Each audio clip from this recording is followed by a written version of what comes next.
Welcome to the stage Selma Blair, actress and activist. Dolores Huerta, civil rights activist. Aurora James, founder 15% Pledge and Brother Vellies. Judith Light, actress and producer. And interviewer Abby Phillip, author and anchor CNN.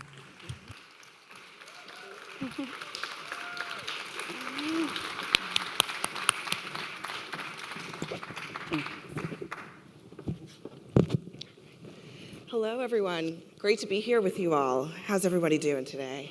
Good. I think we're closing it out tonight, ladies. Listen, I want to just start by saying that as I was coming onto the stage today, I think we all are aware of the moment that we're in as a nation and in all of the respective movements that you all are a part of. And the thought that came to my mind was, what does it take to build? What does it take to bring people together around common cause? And I looked up this quote right before I came on, but the quote from Dr. King that I think speaks to this is, "Love is the only force that's capable of turning an enemy into a friend." And I think for all of us, as we are thinking about what's next for all of these different movements that we are a part of, how do we add and not subtract? How do we build and not tear down? And I wanted to start with you, Dolores, because you've been doing this longer than all of us. And you know what it takes to build, to create a movement. And as you sit here today and you think about all that you have built and all that's left to be done, what is the path forward, the best path forward, you think, to create the future that I think we all want? Well, I think that people have to engage, and we know that in our country right now, we have a lot of ignorance. I believe the country is divided because we do have that, because people don't know our own history. People don't know science. One of the things that I like to say is when we think of science, then we can say that our human species began in Africa. What does that mean? That means that all of us are Africans of different shades and colors. And when people know that, then you can stop this division when it talks to quote-unquote race, because we are one human race. The other thing is we know that when women women and people come together, that they can change the world in a collective way. When I think about the feminist movement, back in the 1987, we started the Feminization of Power campaign led by Eleanor Smeal, the Feminist Majority Foundation.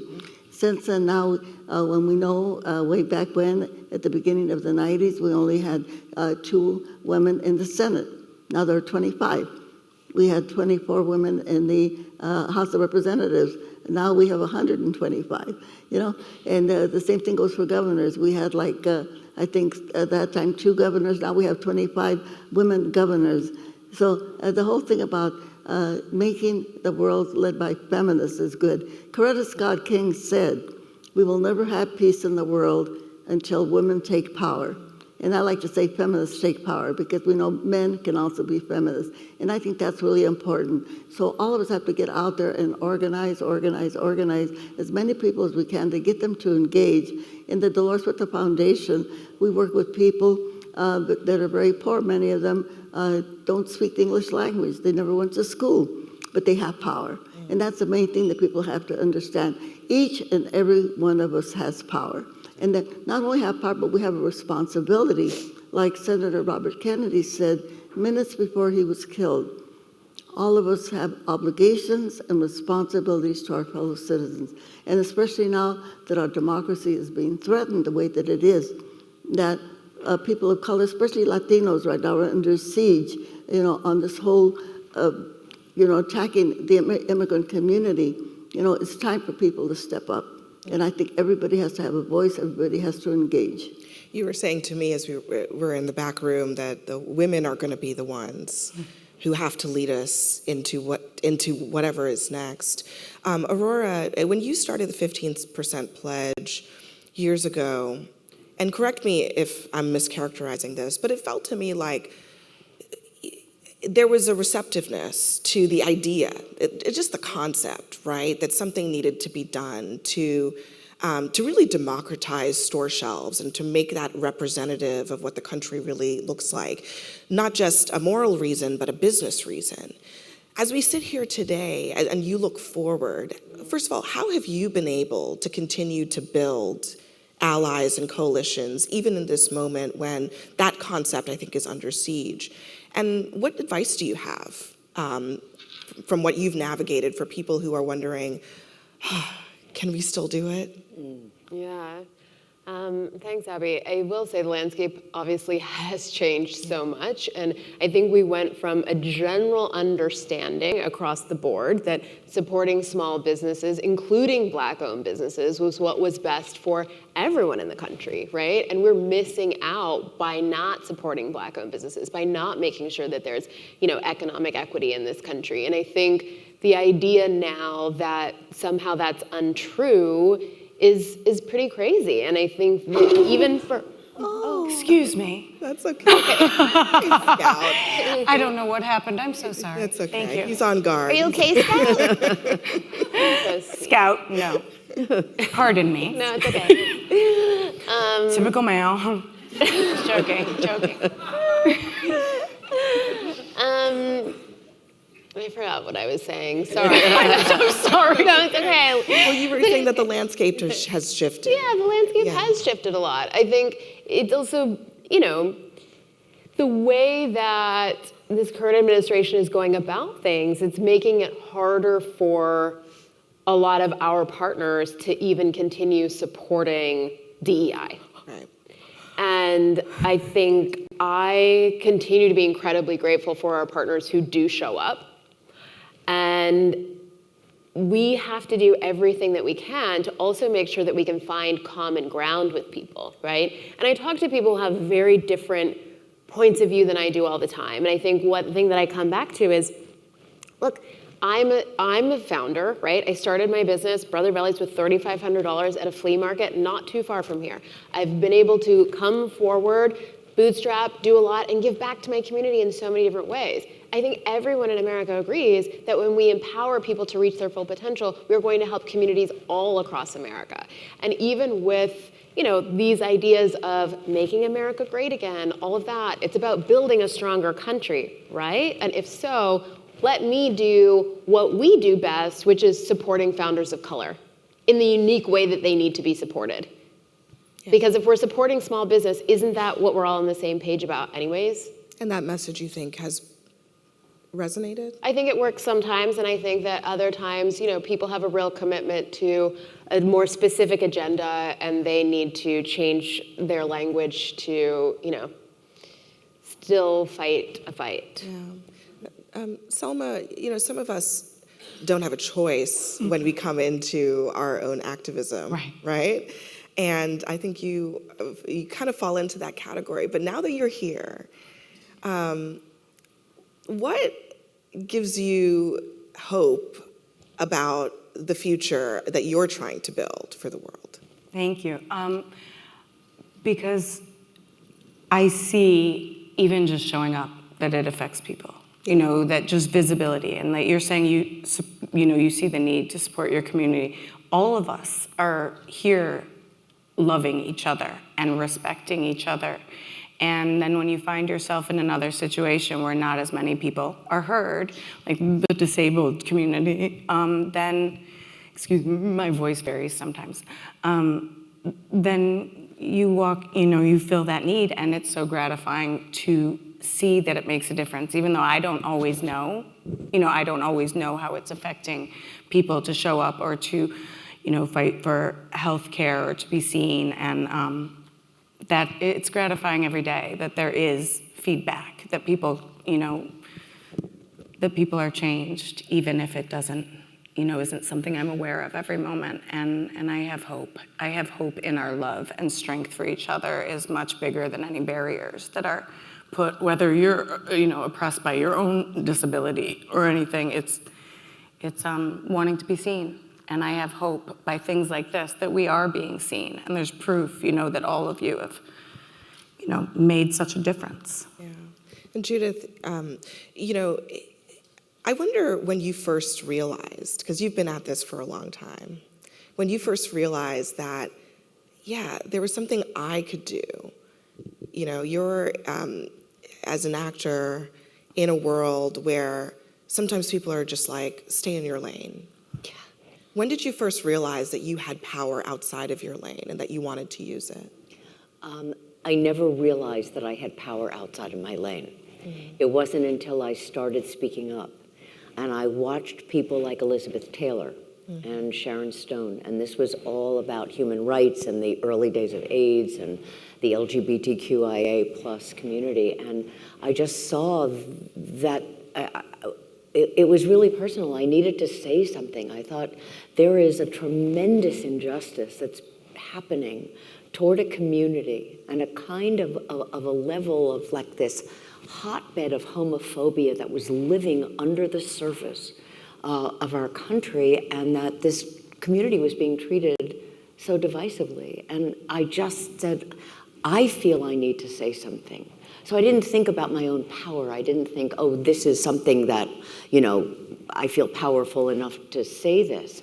I didn't, and I got letters from people who said, I'll never watch you again because of the speaking that I was doing. But I think all of us here, it's like you just do what's in front of you. You just take that step, and it's there, and you see it and you feel it. It's not something like, oh, I think I'll do this. It's like there's this intuitive sense that something must be said.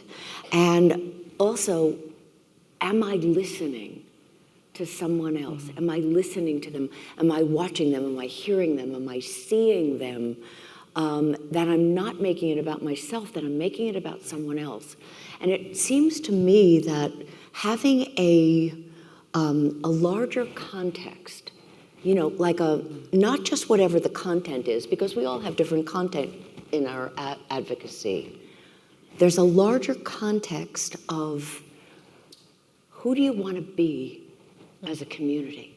Yeah. You know, you started it off saying, we know what's happening in our world now. And how do we know that we get to transform that? And that comes from a larger picture, I think. It's like this thing. This could hold water, it can hold wine, it can hold vodka, which would be really nice right about now. You know, I mean, it could hold flowers, it can hold anything. But whatever the content is different for all of us, but we mesh all together through this larger container. And I think that's something that's really important. So, and then I began to feel more empowered as time went on. Yeah. Because people began to listen, and also I listen to you, Dolores, and I think about women in the early days and how we were and what we were fighting for.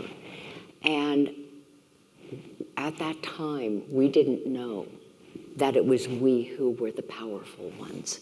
We were the power. And I'm not sure that, I think it's different now. We're starting to know that women have the kind of power that they do. Yeah.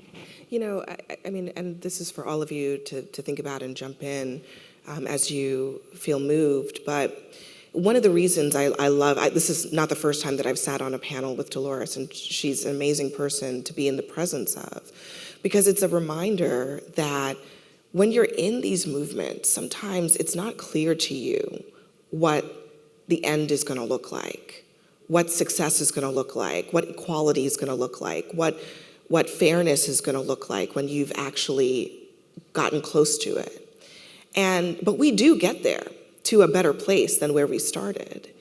And I do think sometimes, maybe in this moment, I wonder if any of you feel like it's hard to see out of the storm. Do any of you see out of the storm in your respective movements? Do you feel like there's a light out there that you can see? I mean, I do, but there's a huge part of me that feels almost embarrassed by that, because it makes me feel like, am I naive?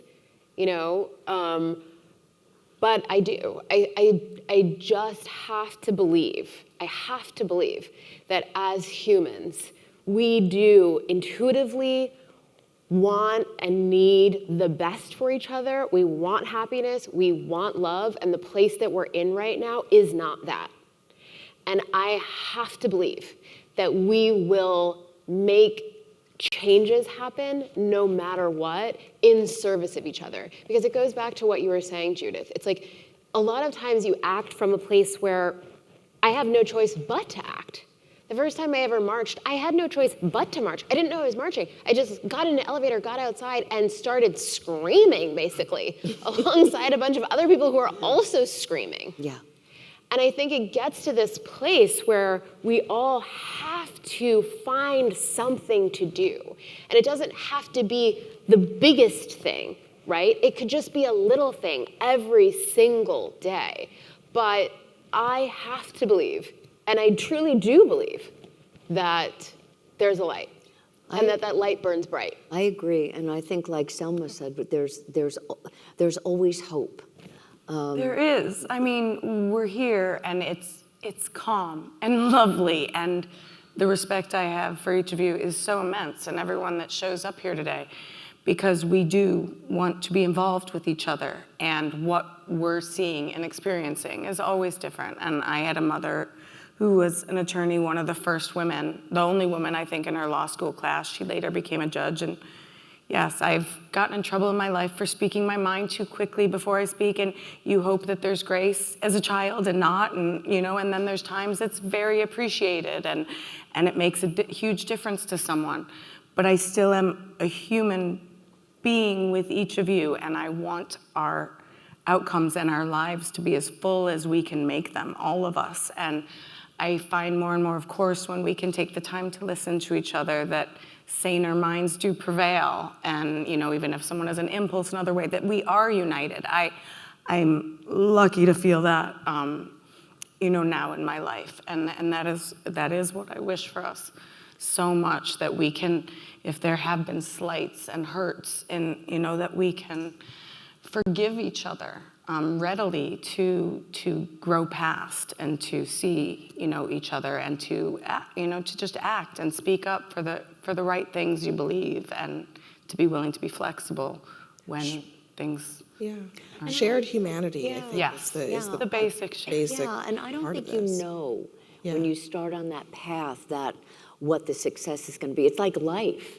You don't know what's going to happen, but you just have to keep going in relating differently and being flexible enough to know when something is working and when something is not working. Yeah. And I think you're right. I think we're all right. We're in a very tumultuous time right now, where people are feeling divided and depressed and despair, and that's not. We can hold for something bigger and something much better. We can do that.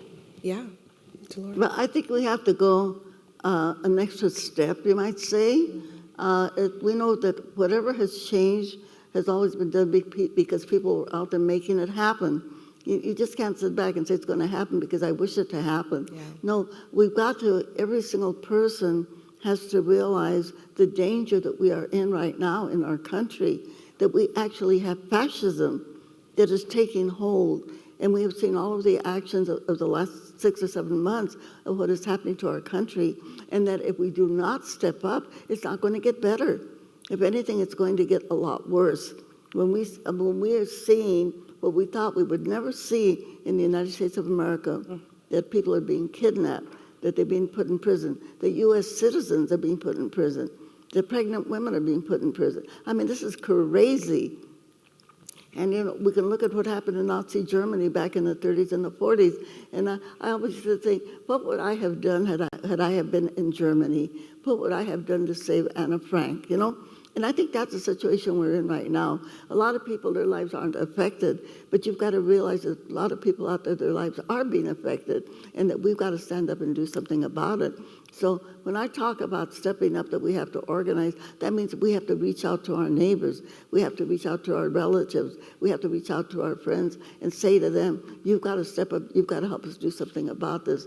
And of course, because we are a democracy, a lot of the action that we have to take is civic action. Again, going back to voting, going back to electing. In California, we're doing this Proposition 50 right now to have more liberal seats, more liberal people elected to the Congress, so that we can kind of stop a little bit to the madness when we think that they got $45 billion that the Congress appropriated, $45 billion, and then I think they upped that to over $100 billion, to do this work that they're doing to the vicious attacks on people of color. It's terrible, and somehow we know, and yet sometimes I will ask people when I speak, do you know who your U.S. Senator is?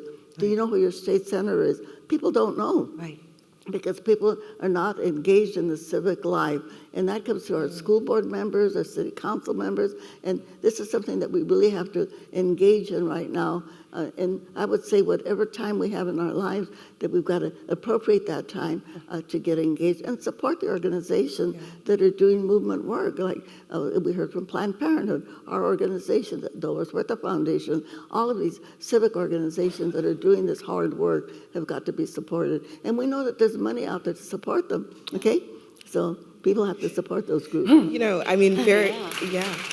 Look, very few people know better than Dolores Huerta what it really means to not just put the words out there and the intention out there, but put your body on the line for the thing that you think is important. But that note of when you say engage, first of all, when you say you want something to change, you have to A, do something, but B, some people, I think that the doing something is hitting the like button on social media, when what it really is going out and pressing the vote button at the ballot box. And that expression of your civic responsibility is something that I think a lot of people forget, except every 4 years. Yeah.